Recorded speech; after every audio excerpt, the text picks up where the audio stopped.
Para mí particularmente es un enorme placer y orgullo tener al ministro de Educación entre nosotros. Yo lo conozco a Charlie hace 20 años o más, y siempre fue un tipo brillante, lúcido. Muchas veces no estuvimos de acuerdo y seguimos sin estar de acuerdo. Me parece que desde que falleció Juan Carlos Tedesco, hace como 15 años o más, que en el Ministerio de Educación no había un experto en educación, alguien que realmente conoce las escuelas, que recorrió el país capacitando docentes, trabajando en las escuelas, que es un académico, que se doctoró. Así que a mí me parece que es una buena noticia. Después, las políticas, como siempre, tendrán gente a favor, gente en contra, gente que algunas cosas a favor y otras en contra, eso es lo de menos. Pero me parece que es una oportunidad hermosa para volver a reencontrarnos con Charlie. Un primer tema que a nosotros nos atraviesa todo el tiempo es la palabra foco.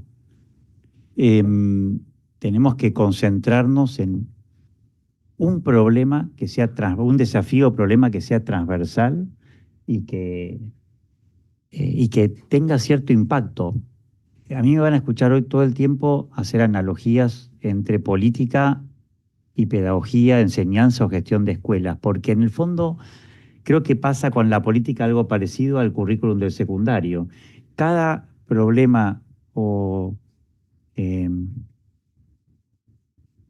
campo de la cultura que desafío, campo de la cultura bueno, enriquece la vida escolar, es una nueva materia. Entonces uno se la pasa adicionando, montando en distintos círculos nuevos contenidos, entre comillas. Entonces ahora estaría la materia de habilidades emocionales. Bueno, vamos agregándole cosas en una especie de enciclopedia que decimos que no es, pero termina siempre siendo una sumatoria fragmentada de contenidos, entre comillas. Y con la política educativa me parece, pensaba eso antes y ahora también lo confirmo, tal vez con mayores experiencias pasa algo análogo. Eh, la Secretaría de Educación actual, antes Ministerio, había en educación básica 170 programas con recursos para distribuirlos a las provincias en una dispersión que es casi imposible para uno de memorizar. No sé si me explico qué quiero decir. ¿Cómo se gobiernan 170 programas y temas que se van adicionando y sobre los cuales uno se vincula con las provincias a partir de esa multiplicidad que no parecería tener un hilo conductor? Y por supuesto, gestionar eso es altamente complejo en un ministerio que además, debo decir, es un ministerio muy bueno, con gente muy capaz, eh, pero tiene limitaciones de recursos, como es lógico, y actualmente tiene unos 1.700 empleados. No es un ministerio grande, no es una secretaría grande para todo el país y entendiendo que además no es solo educación básica, sino también el mundo de las universidades. Bueno, me parece que hay otro problema, lo hemos conversado con Mariano mucho, que es un nuevo planeamiento de la educación para que la gente aprenda, ¿digamos?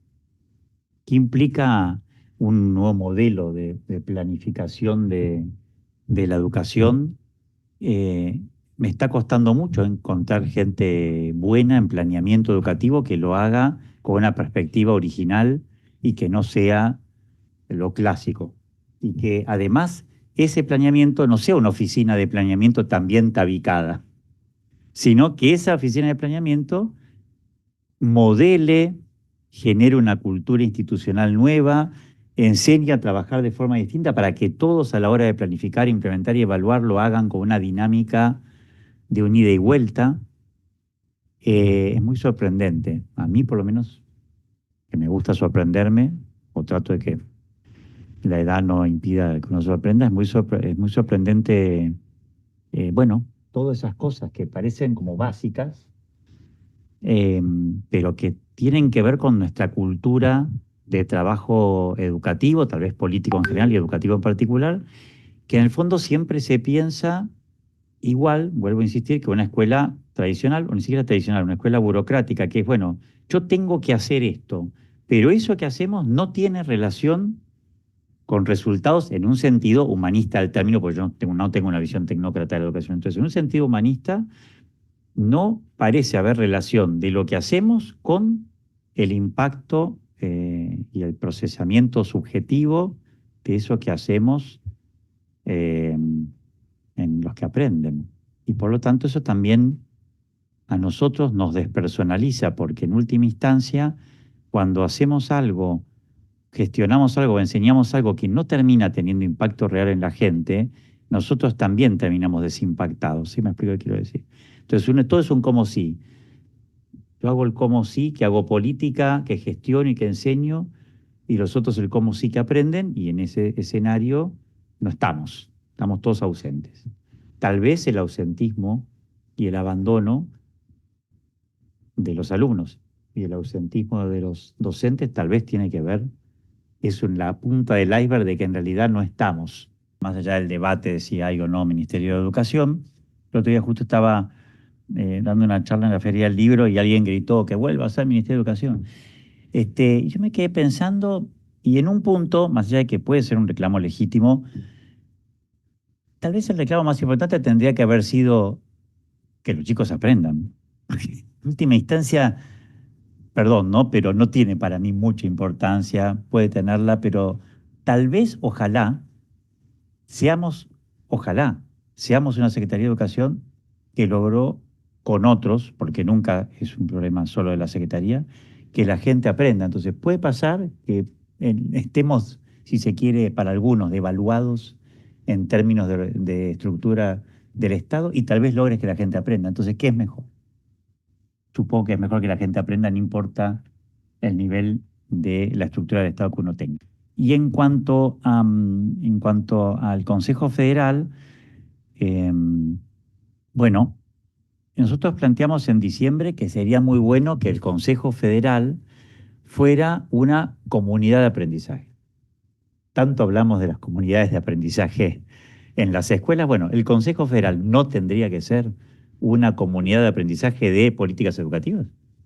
Entonces tenemos que dejar de usar el Consejo Federal para el famoso látigo y chequera. Bueno, chequera, como saben, no hay. Látigo no tengo ninguna habilidad para usarlo, nunca me salió. Por lo tanto, no va a haber seguro, ni nosotros ni todo el resto del equipo de la Secretaría de Educación.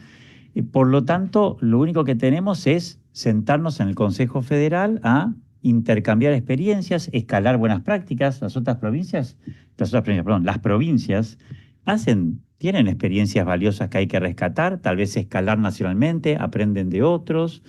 Me parece que hay que empezar a convertir la política en pedagogía en este sentido, dejar de que todo sea política en un sentido negativo del término, que es el juego del poder vacío, para en todo caso interrelacionarnos de tal manera que efectivamente lo que estemos haciendo y haciendo bien podamos, o ha hecho mal, y eso también sirve, no hacer algo mal, es bueno contárselo a otros para que no caigan en ese desafío, en ese problema. Entonces, me parece que estamos tratando, y eso es lo que se ha hecho, estamos tratando en torno a la alfabetización y evaluación, que es el foco fundamental que tenemos, estamos tratando de que el intercambio con las provincias no sea desarrollar programas que luego hay que bajar y hay plata, entonces el que lo sigue tiene la plata, el que no, no, no. Es otra cosa, es ver cómo podemos generar confianza, que creo que es central, sobre todo en un país como el nuestro, para que eso sea la base de una política acordada. Podrá haber desacuerdos, sin duda, siempre, pero al mismo tiempo que el Consejo Federal sea, y las provincias y las jurisdicciones, espacios de intercambio bueno, para que se pueda mejorar la política educativa a partir de las experiencias y no de abstracciones o de un pensamiento solamente centralista que baja. No sé, sería una primera respuesta. Me parece que se da un tema muy interesante.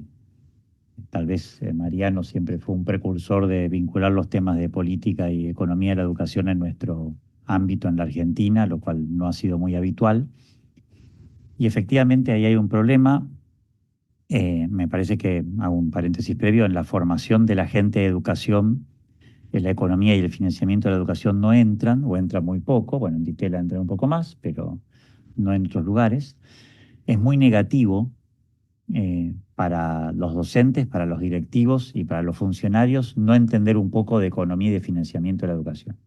Así que yo recomendaría materia transversal obligatoria, esa cuestión no se puede gestionar ni gobernar nada si uno no entiende la economía y el financiamiento, como no se puede gobernar una casa. Por tanto, eso es un desafío ineludible y es muy importante entenderlo para los que somos educadores, porque si no, finalmente los economistas toman las decisiones que vos no sabés tomar. Entonces, uno no tiene por qué ser economista, pero tiene que entender esa racionalidad para poder tomar decisiones que sean consistentes desde el punto de vista, permítanme la palabra, filosófico, porque toda decisión política tiene detrás una filosofía social y política, y si uno no sabe traducir lo político y lo pedagógico a lo económico y a lo financiero, se va a traicionar o alguien lo va a traicionar sin que se dé cuenta en el proceso. Así que, primera respuesta genérica, en educación en la Argentina en particular, ese es un tema poco vinculado, por lo tanto es un problema. Yo creo que también buena parte del déficit de las políticas educativas tienen que ver con el desconocimiento de esa dimensión. Y fíjense, una Secretaría de Educación donde no tenés un equipo, no porque esté, por favor, es un equipo muy bueno el que hay, pero es un equipo bueno, pero muy chiquito, y por lo tanto no puede ser que en los ministerios no tengamos gente que entienda verdaderamente de economía y la educación, justamente para poder hacerlo bien, no para entregarse al mercado, que se entienda bien, pues siempre alguien cree que cuando uno dice economía está diciendo, sino al revés, para entender, casi diría yo, hasta la antropología que está detrás de la asignación de recursos. Dicho esto, a mí me parece, en el contexto de lo que hemos tenido que aprender en estos meses, hay un paradigma que está instalado en educación que es básicamente este, que la gente aprende más porque distribuimos más recursos en el sistema. Eso, por supuesto, suena bien. Además, como en el sistema educativo, en general, la mayoría de salarios, hay una relación sin duda entre gasto o inversión educativa y salarios, por supuesto. Pero también es verdad que todos estos años nos han demostrado que hemos aumentado el gasto en educación, sobre todo en la mejor época de la Argentina de los últimos años, que fue los primeros 10 años del siglo XX, siglo XXI. Sin embargo, los chicos no aprenden más. Por supuesto que los déficits de aprendizaje tienen que ver con cuestiones estructurales de la sociedad, pero también es evidente, y se muestran en las evaluaciones como Aprender u otras, que hay escuelas que están en sectores desfavorecidos que logran tener mejores resultados de aprendizaje que otras. Por lo tanto, no hay una correlación 1 a 1 entre, pertenencia socioeconómica y resultados de aprendizaje. Por lo tanto, nosotros tenemos que pasar de un paradigma donde el financiamiento de educación se entiende por la lógica solo de distribución a un paradigma, en el BID lo llaman gasto inteligente, de un financiamiento que esté vinculado para mí con dos criterios. Yo por ahora lo tengo configurado así, podríamos tal vez en un debate más profundo hacerlo con más inteligencia, pero en este contexto yo le llamo eficiencia integral. Insisto que lo ofrezco para conversar, puede tener otros nombres. ¿Qué es para mí eficiencia integral? Dos dimensiones. Primera dimensión, que nosotros le demos más a los que menos tienen. En la Argentina hoy, según algunos estudios, nosotros le estamos dando dentro de la educación estatal 4 veces más a los que tienen más por sobre los que tienen menos. O sea que nosotros distribuimos los recursos, el gasto por alumno, dentro de la educación estatal, dejando por fuera del sector privado, le estamos dando 4 veces más a los que más tienen por sobre los que menos tienen. Lo cual parece un problema grave, sospecho. No sé qué sensación les causará a ustedes este dato, que por supuesto hay que seguir analizando, desagregando, etc. Entonces, la distribución a mansalva de recursos sin criterios consistentes siempre va a acarrear la consecuencia inevitable de darle más a los que más tienen. Porque además, si analizamos, si hacemos un poquito de historia de la educación, Jorge me podrá corregir también por lo que sabe de política, sin ninguna duda que si uno analiza lo demográfico, la historia de las escuelas, etcétera, lógicamente las escuelas con más recursos, más consolidadas, etcétera, están ubicadas en los sectores más favorecidos de las ciudades, por decirlo sencillamente, y no en los menos favorecidos. Por lo tanto, no es muy difícil imaginarse que la inversión por alumno es más relevante o es mayor en los sectores o escuelas más acomodadas que en las menos. Entonces, el primer elemento de una eficiencia integral del financiamiento de educación pasa por que la equidad sea real y no encubierta debajo de el ideal muy loable de la educación pública, pero que termina encubriendo una distribución inequitativa gravemente de los recursos. Y el segundo concepto, o la segunda idea o dimensión de una eficiencia integral, tiene que estar en que los recursos estén vinculados con el logro de aprendizajes. Entonces, damos recursos para que los chicos aprendan. Entonces, dicho esto, me parece que nosotros tenemos el deber ineludible de que los recursos que distribuyamos desde la nación a las provincias, a la sociedad, a las escuelas, etcétera, y también a las universidades, debe estar de verdad atravesado por estas dos notas, y estas dos notas tienen que ser operativas. Hay que crear estructuras y dinámicas de incentivos para que efectivamente los recursos se distribuyan con esta lógica y no con una lógica que no termina con ninguna vinculación con las dos metas que acabo de señalar. Hasta ahora eso ha sido así porque hay muy poca evaluación vinculada con la distribución de los recursos. Entonces, me parece que ese es un camino.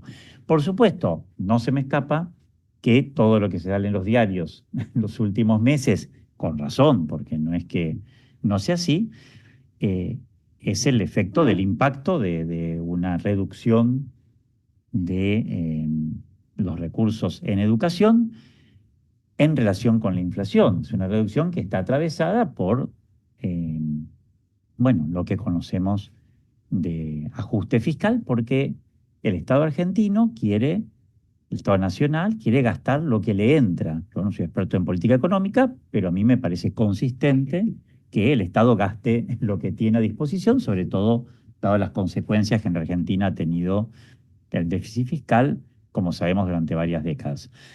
Por lo tanto, en un contexto de restricciones, sin duda, y en un contexto que, por supuesto, genera una serie de desafíos para los salarios docentes en todos los niveles educativos, nadie desconoce eso, ni el gobierno es necio y no quiere ver la realidad. Esto es una realidad dolorosa para toda la sociedad, no solo para los docentes. En ese contexto de restricciones, que esperemos que pueda gradualmente, en la medida que la economía vaya consolidándose, que eso pueda modificarse, y eso es lo que trabajamos en diálogo con economía desde el Ministerio de Capital Humano todo el tiempo, sí tenemos que, de todas maneras, en este contexto aprovechar para hacer este cambio cualitativo, que implica rediseñar la política de financiamiento atravesando todas las áreas del Ministerio, de la Secretaría de Educación, perdón, desde el Info, que está centrado en la capacitación continua y en la formación de grado, todas las áreas, de tal manera que eso lo podamos vincular todo el gasto, toda la inversión educativa con eso. Eso me parece muy sintéticamente el desafío enorme que tenemos.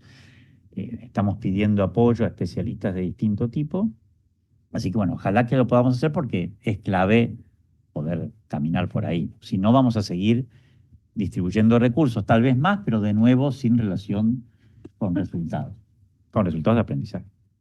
Yo te quería preguntar, a ver, durante la campaña de Milei hubo un tema que generó mucha controversia, que fue esta idea de los vouchers educativos, y en los últimos tiempos, además de la cuestión universitaria y el financiamiento universitario, quizás lo que tuvo más visibilidad, o una de las cosas que tuvo más visibilidad, es justamente un programa del ministerio Sí, se lo denomino así. Que se denomina... Lo denomino así, sí. Claro, bueno, yo te quería preguntar que nos cuentes o si nos puedes explicar un poco cuál es la diferencia o cómo es, digamos, cuál es la lógica de este programa, que creo que se relaciona también con lo que estabas diciendo recién, ¿no? Respecto a la eficiencia integral o la equidad y cuestión de financiamiento y las diferencias con la propuesta que había surgido en la campaña electoral. Sí, el presidente planteó eso. Como saben, bueno, yo el tema de voucher lo empecé a estudiar con Mariano también, hace no sé cuántos años. Todo va al origen, que es como el origen de las especies. Ya. Así que lo venimos trabajando con él hace tiempo. Sí, efectivamente el presidente en la campaña planteó eso. Luego se explicó en distintas instancias que el presidente lo que quiso señalar durante la campaña era en tratar de encontrar algunos mecanismos de financiamiento que tuvieran que ver con la libertad de enseñanza. Hay todo un cambio mundial en torno de este tema de formas de financiar. Ahora estábamos justo haciendo un repaso de cómo financian otros países federales la educación. Hay como una serie de combinaciones en donde hay, si se quiere, distribución de recursos vía la demanda, pero combinados también con recursos que se asignan, a escuelas. También podríamos llamar, el otro día estábamos mirando el caso australiano, que para la educación privada distribuye, aunque Australia es un país federal, distribuye el financiamiento de educación privada es desde la nación, por un sistema de vouchers, pero además tiene como vouchercitos, permítanme la ternura de la expresión, porque, digamos, tiene un costo por alumno y después hay como complementos, por ejemplo, por distancia, por chicos que tengan algún tipo de discapacidad, por pueblos originarios, por nivel poblaciones en sectores más desfavorecidos, como que complementan, pues sí me explico, o sea, lo que recibe la escuela es como un monto general y luego adicionales por este tipo de características, digamos, sociales, ¿no? Personales. Entonces, me parece que nosotros tenemos que generar una dinámica de financiamiento que tenga relación con distintas formas de distribución de los recursos. Sin duda que hay que hacer cosas con las provincias, otras que hay que hacer con las escuelas, otras que hay que tal vez dirigir a los estudiantes, a las familias, también a los municipios, podría pensarse. Me refiero al gasto nacional, ¿no? Porque las provincias tienen sus sistemas de financiamiento que pueden cambiar o no. De hecho, para instalar un sistema de vouchers en la Argentina tendrían que hacerlo las provincias.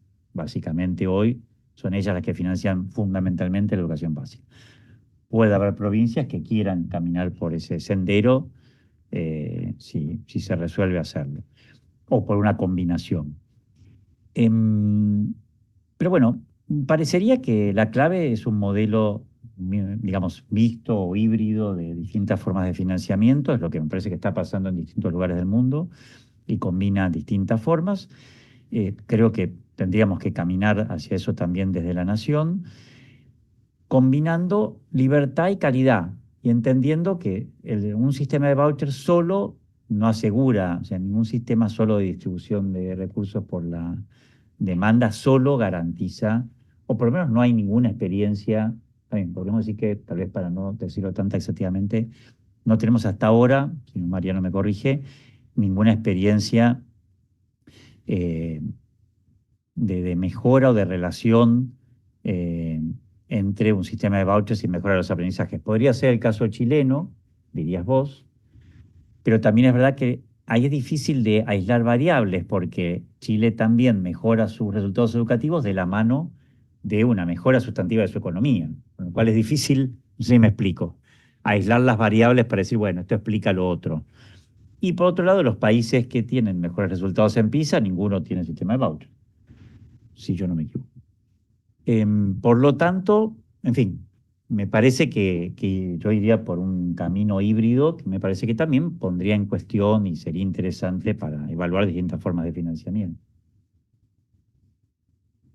Retomo. Sí, del voucher educativo, ¿no? Perdón. El voucher educativo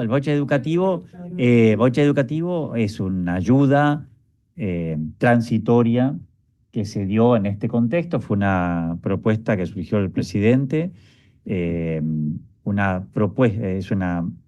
dispositivo transitorio para respaldar a las familias de sectores medios, bajos. Es interesante, este año salió el estudio de la UCA, es un tema que yo intuía hace tiempo, pero nunca se había estudiado con profundidad, que de los 3 millones de alumnos que hay en el sector privado, 1 millón están en situación de pobreza. Esto para romper también los estereotipos que existen siempre sobre el sector privado y también sobre el sector estatal, pero al revés. porque hay muchos sectores favorecidos que están en la escuela estatal. Entonces, es un sistema transitorio, obviamente es un complemento, además, muy acotado, dirigido a las familias, si se quiere, estaría dentro de esta lógica de un sistema de combinación de mecanismos de financiamiento, pero en este caso es transitorio, por ahora no es algo que se vaya a instalar. Una política educativa debe estar signada por el principio de subsidiariedad, y el principio de subsidiariedad implica, precisamente, que uno ayuda más a los que menos tienen y por lo tanto puede ayudar menos o digamos, apoyar menos a los que pueden por sí mismos avanzar. Entonces me parece que la política educativa tiene que tener en cuenta esta diferencia, no implantar una homogeneidad que termina no ayudando a todos por igual, justamente porque cuando lo homogéneo se encuentra con lo diverso, finalmente lo que produce es desigualdad, sino al revés, frente a la diversidad de desafíos, cómo nosotros vamos a colaborar de distintas formas con las distintas provincias, también entendiendo que puede haber focos, subfocos, digamos, dentro de estos desafíos específicos con los cuales a los cuales hay que apoyar. Entonces yo creo que nuestro desafío está ahí. Y otro desafío clave es el fortalecimiento de todos los ministerios, tanto de la Secretaría de Educación como de los ministerios provinciales. No un fortalecimiento por engordamiento, de nuevo por ampliarse sin vínculo con los resultados, sino un fortalecimiento por capacidad de gestión, incisividad de las políticas, relación con los aprendizajes. Entonces me parece que el camino tiene que ser eso, pero eso se va a poder hacer entre todos, no es algo solo de la nación, sino que tenemos que también romper algo que ha pasado mucho hasta ahora, que es este problema de, bueno, depende el partido que gobierne, pasa tal o cual con X provincia.